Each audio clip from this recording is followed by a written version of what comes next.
Hello guys, welcome to my channel hungry birds kitchen. So ఎలా ఉన్నారు అందరూ? మీరు బాగున్నారా? నేనైతే బాగున్నా, బ్రహ్మాండంగా ఉన్నా. సో ఈ మధ్య ఏం లేదు, కొంచెం కుదరట్లేదు, టైం కుదరట్లేదు. ప్లస్ నేను కొంచెం ఫ్రస్ట్రేషన్లో ఉన్నాను అనమాట. ఆ ఫ్రస్ట్రేషన్ తగ్గినంత వీడియోలు పెట్టకూడదని డిసైడ్ అయిపోయి పెట్టలేదు అనమాట. సో ఆ ఫ్రస్ట్రేషన్ కొంచెం తగ్గింది.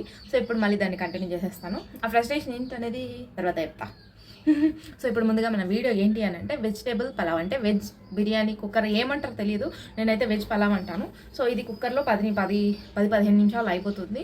సో అది ఎలానో చూస్తాను. ఇదైతే నాకు కంప్లీట్గా ఆఫ్లైన్ ఆర్డర్ అనమాట, నాకు రెగ్యులర్ తీసుకునే వాళ్ళు. సో వాళ్ళైతే జీడిపప్పులు ఎక్కువ వేసి వెజిటేబుల్ పలావ్ చేయమన్నారు. సో ఇప్పుడు అది పలావ్ ఎలానో చేయాలో చాలా సింపుల్గా 10 నిమిషాలు అయిపోతుంది. ఒకసారి చూసేద్దాం, ఓకేనా?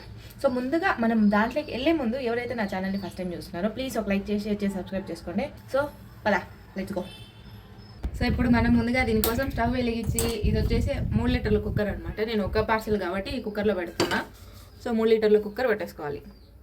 ఇది బాగా వేడెక్కిన తర్వాత ఇందులో మనకు వచ్చేసి 1 స్పూన్ వరకు నెయ్యి వేసుకోవాలి.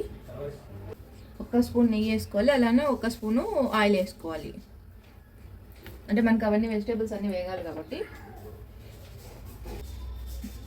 3 లవంగాలు, 1 ఇంచు చెక్క, అలానే 1 స్టార్ అనాస్ పువ్వు, దీంతోపాటు 1 చిన్న బిర్యానీ ఆకు. ఇది వచ్చి 1 పార్సిల్కే కాబట్టి మనం అంతా ఒకదానికి సరిపోయిందే చేస్తున్నాం అనమాట.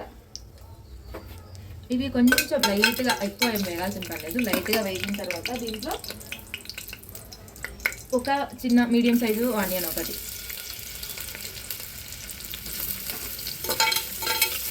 మీడియం సైజు ఆనియన్ ఒకటి వేసుకొని వేపుకోవాలన్నమాట.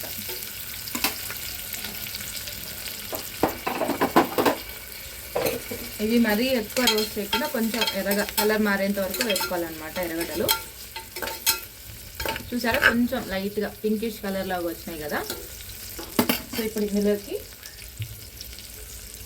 నాకు కారం ఎక్కువ అడిగారు కాబట్టి నేను 3 నుంచి 4 పచ్చిమిరపకాయలు ఇట్లా సన్నగా చేసుకుంటాను. మేము మామూలుగా అయితే ఒక 3 వేసుకోండి.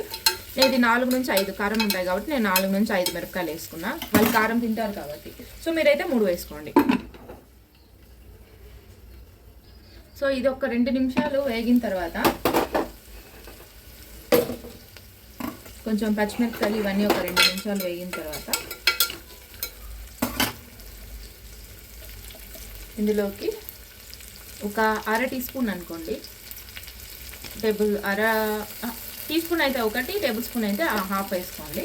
1/2 అల్లం వెల్లుల్లి పేస్ట్, అదే అల్లం తెల్లగడ్డ పేస్ట్, అల్లం జింజర్ గార్లిక్ పేస్ట్, ఏదో మీ ఊరిలో ఒక్కొక్క భాష. అల్లం వెల్లుల్లి పేస్ట్ వేసిన తర్వాత సిమ్లో పెట్టేసుకునేసి మూత పెట్టి మళ్ళీ కూడా ఒక 2 నిమిషాలు అయితే దీన్ని వేపుకోవాలన్నమాట. అల్లం వెల్లుల్లి పచ్చివాసన పోయేంత వరకు.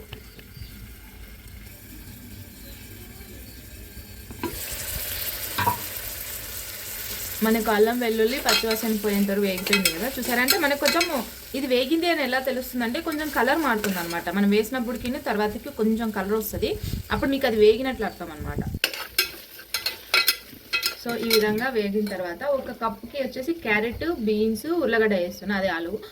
యాక్చువల్లీ నాకు ఇంట్లో బఠానీ లేదు, లేదంటే బఠానీ కూడా వేస్తాను. బఠానీ, మిల్ మేకర్ అన్నీ వేసుకోవచ్చు. నేను వాళ్ళు మిల్ మేకర్ అడగలేదు కాబట్టి. సో నేనైతే క్యారెట్, బీన్స్, ఆలు 1 కప్ అనమాట. సో ఈ కప్తో తీసుకొని 1 కప్ వేస్తున్నా వెజిటేబుల్స్. ఇప్పుడు మనకి టిప్ ఏంటి అని అంటే, మనం వెజిటేబుల్స్ వేసినప్పుడు కొంచెం ఉప్పు వేసుకుని వేపుకుంటే వెజిటేబుల్స్ రుచిగా ఉంటాయి అన్నమాట. అంటే మనకు రైస్లో తినడానికి టేస్ట్గా వస్తాయి. సో ఈ విధంగా మనము పెట్టేసుకొని ఒక 5 నిమిషాలు అయితే ఈ వెజిటేబుల్స్ని వేపుకుందాం. అదేమండి, ఈ కూరగాయ ముక్కలన్నింటినీ ఒక 5 నిమిషాలు అయితే సిమ్లో వేపుకుందాం. 5 నిమిషాలు అంటే 5 నిమిషాలు అక్కర్లేదు, ఒక 2 నిమిషాలు, 2 నుంచి 3 నిమిషాలు అంతే, ఎక్కువ అక్కర్లేదు. కొంచెం వేగితే మనకు టేస్ట్ అనేది బాగుంటుంది అనమాట బిర్యానీలో, అంటే పలావ్లోకి తినడానికి. సో మనకి 2 నుంచి 3 నిమిషాల వరకు ఇది వేపుకున్న తర్వాత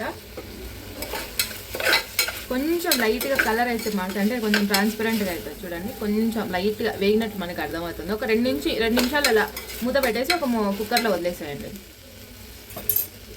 సో ఇప్పుడు ఇందులో ఒక మీడియం సైజు టమాటా ఈ విధంగా కొంచెం పెద్ద ముక్కలుగా వేసుకోండి. ఎందుకంటే ఇది పలావ్ కదా, మనకి టమాటా తిన్నట్టు ఉండాలి కాబట్టి ముందుగా వేయట్లేదు. ముందుగా వేస్తే మెత్తగా అయిపోతుంది, అంటే మొత్తం పిసి అయిపోతుంది, స్మాష్ అయిపోతుంది అనమాట. సో మా ఊరు తెలుగు కొంచెం డిఫరెంట్ ఉంటుంది, మీ తెలుగు కొంచెం డిఫరెంట్ ఉంటుంది. సో అర్థం కావట్లేదు, కొంతమందికి అర్థమైంది, కొంతమంది అర్థం కాదు. నా భాష అయితే అడ్జస్ట్ చేసుకోండి. సో ఇట్లా టమాటాలు వేసేసుకొని ఒకసారి కలిపేసుకోవాలన్నమాట. సో మనకి ఇక్కడ ఇలా రిక్వైర్మెంట్ ఏంటంటే జీడిపప్పులు కావాలి. సో జీడిపప్పులు వేసి చేయమన్నారు. సో అందుకే వీళ్ళ రిక్వైర్మెంట్ కోసం కొంచెం ఈ దబ్బపప్పు అనమాట, అంటే రెండుగా ఉన్న పప్పులు ఒక 10-12 వేస్తున్నా.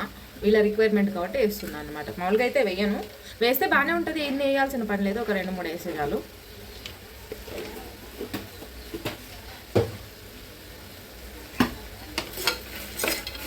మళ్ళీ జీడిపప్పులు వేసేసి మళ్ళీ ఒకసారి కలిపేసుకోవాలి. కలిపేసుకొని ఏం ఎక్కువ అవసరం లేదు, ఇది కలుపుకొని నేను ఇప్పుడు బియ్యం కడుక్కోవాలి కాబట్టి పక్కన పెట్టేశాను. సో బియ్యం మనం ఎంత వేస్తాము అంటే, ఇప్పుడు నేను ఈ కప్పుకి ఇంత వెజిటేబుల్స్ తీసుకున్నా కదా, సో దానికంటే కొంచెం తక్కువ బియ్యం తీసుకుంటా, చూపిస్తాను మీకు.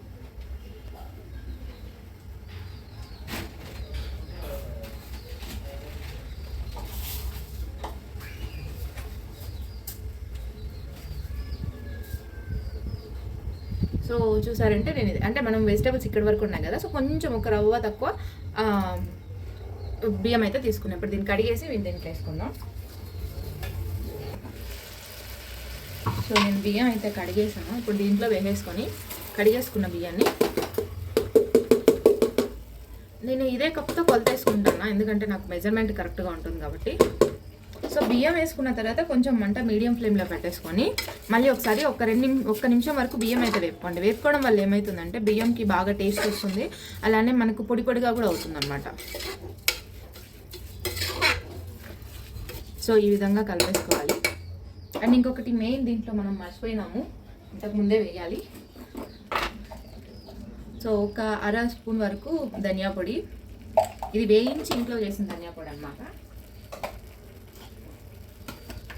కొంచెం గరం మసాలా,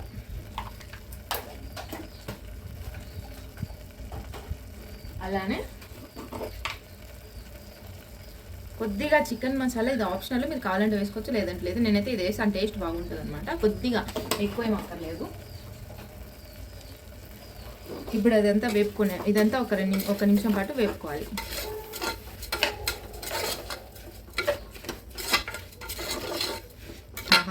వాసన గుమ్మ కొడుతుంది. దీన్ని ఇలానే తినేయాలా, వద్దు పచ్చిగా తింటే కడిగి వచ్చాలి, మళ్ళీ బాత్రూంలోకి అంకితం అయిపోవాలా. సో మనం 1 నిమిషం పాటు వేపుకోవాలన్నమాట రైస్, ఎందుకంటే పొడిగా వస్తుంది, అలానే ఫ్లేవర్ కూడా ఆ పలావ్ మనకి అనిపించాలి కాబట్టి.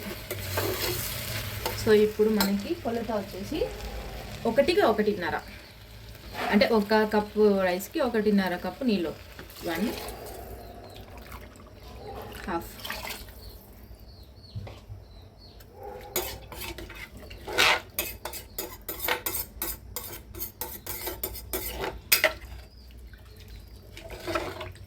సో మనకి ఇప్పుడు ఉప్పు అన్నది ఇప్పుడే చూసేసుకోవాలి, మళ్ళీ మధ్యలో కలపలేము కాబట్టి. నేను ఆల్రెడీ వెజిటేబుల్స్ అదే కూరగాయలు వేసినప్పుడు వేగేటప్పుడు కొంచెం వేసాను, మళ్ళీ ఒకసారి ఉప్పు అన్నది టేస్ట్ చూసుకొని వేసేద్దాం.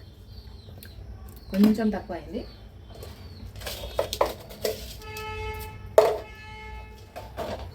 ఇప్పుడు మంట అన్నది మీడియం ఫ్లేమ్లో పెట్టేసుకునేసి, ఇందులో మెయిన్ ఇంకోటి మర్చిపోయినాను, నేను అన్నీ మర్చిపోతూనే ఉంటాను కానీ మధ్యలో వేస్తూ ఉంటాను. యాక్చువల్లీ పుదీనా కొత్తిమీర వేయాలి, నాకు పుదీనా అయిపోయింది ఇంట్లో, సో కొత్తిమీర వేస్తున్నా. వీళ్ళు ఏంటంటే రెగ్యులర్ అనమాట, నా దగ్గర రోజు తీసుకుంటారు కాబట్టి సో నో ప్రాబ్లం, కొంచెం ఎప్పుడైనా అడ్జస్ట్ చేసుకుంటూ ఉంటారు. సో పుదీనా కొత్తిమీర కొంచెం అనమాట, అంటే ఒక్క రెమ్మ. చూసారా, మనకి రైస్ కంటే ముక్కలు ఎక్కువ ఉండాలి. ఎప్పుడు కూడా పలావ్లో మనకి అన్నం కంటే కూడా ఈ కూరగాయ ముక్కలు ఎక్కువ ఉండాలి. అలానే బిర్యానీలో కూడా కొంచెం, అంటే కొంచెము ఒక బౌల్ రైస్కి 3 పీసులు చికెన్ అన్న ఉండాలండి.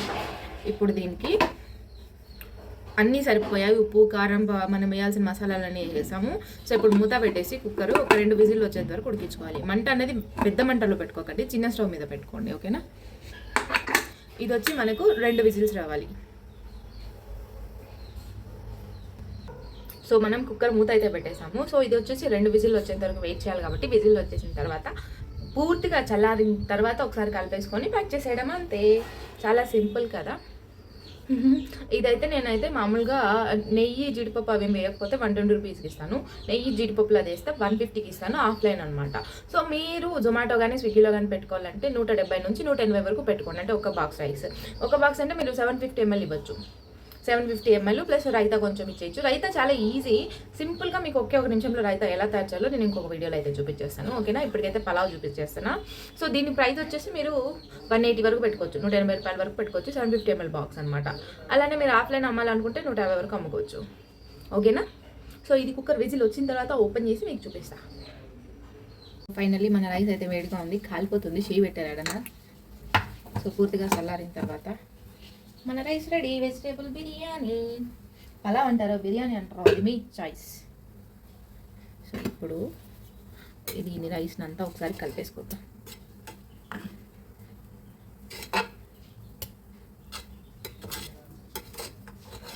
చూసారా, పర్ఫెక్ట్గా కుక్ అయిపోయింది.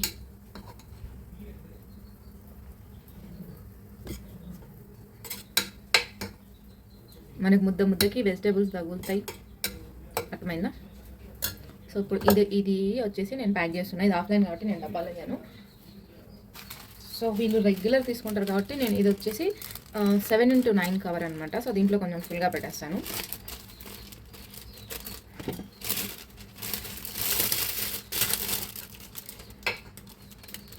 అంటే రెగ్యులర్ అంటే ఏం లేదు, ఇంటి దగ్గరే అనమాట, పక్కనే వాకబుల్ డిస్టెన్స్.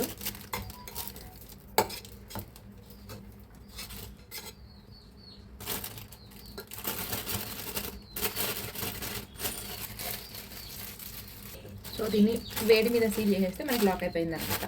చూసారా, మనం చెప్పాను కదా హీట్గా ఉన్నప్పుడు నేను ప్యాక్ చేస్తాను అనేసి. మన ఫుడ్ రెడీ. సో మనకు నేను చెప్పానుగా హీట్కి పెట్టేస్తే అది సీల్ అయిపోతుంది అనమాట. ఇది వచ్చేసి 150కి సేల్ చేస్తాను. అలానే 2 ఆమ్లెట్లు అడిగారు. సో ఆమ్లెట్ అయితే నేను ఆఫ్లైన్ అయితే ఈ కవర్లో వేసి ఇచ్చేస్తాను. ఒకవేళ ఆన్లైన్ అయితే ఈ దీంట్లో ఇస్తాను అనమాట. ఇది వచ్చేసి 250 ml అల్యూమినియం కంటైనర్. ఇది ఆన్లైన్ మాత్రమే ఇస్తాను. చిన్నది, చాలా చిన్నది. మా ఇంట్లో వాళ్ళు వీడియోలు కూడా చేసుకోనియరు.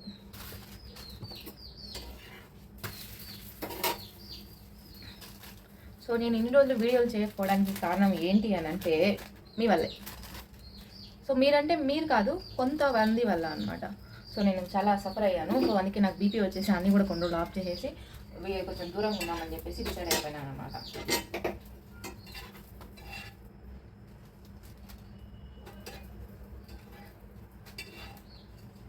కొంచెం దూరంగా ఉందాం కొన్ని రోజులు అనేసి నేను డిసైడ్ అయిపోయి కొంచెం ఆఫ్ చేసుకున్నా. ఏంటంటే నేను కూడా అంత ఫైనాన్షియల్గా సెటిలింగ్ కాదు. సో నాకు కూడా ప్రాబ్లమ్స్ ఉన్నాయి. సో నేను నా పనులన్నీ మానుకునేసి కొంతమందికి అదే పనిగా నేను రిప్లైలు ఇవ్వలేను. అలానే వాళ్ళకి కాల్ చేసి నేను అదే పనిగా కాల్ మాట్లాడలేను కదా. అది నా పని మానుకొని నేను వాళ్ళతో చేయలేను. సో అది ప్రాబ్లం. సో దానివల్ల నాకు ఫ్రస్ట్రేషన్ వచ్చేసి మొత్తం అప్డేట్స్ పక్కన పడేసాను. సో ఓకే, ఇది వాళ్ళ వీడియో అనమాట. తర్వాత ఇంకొక వీడియోలో కలుసుకుందాం. Bye bye. ప్లీజ్ సబ్స్క్రైబ్ చేసుకోండి యాంగ్రీ బర్డ్స్ కిచెన్.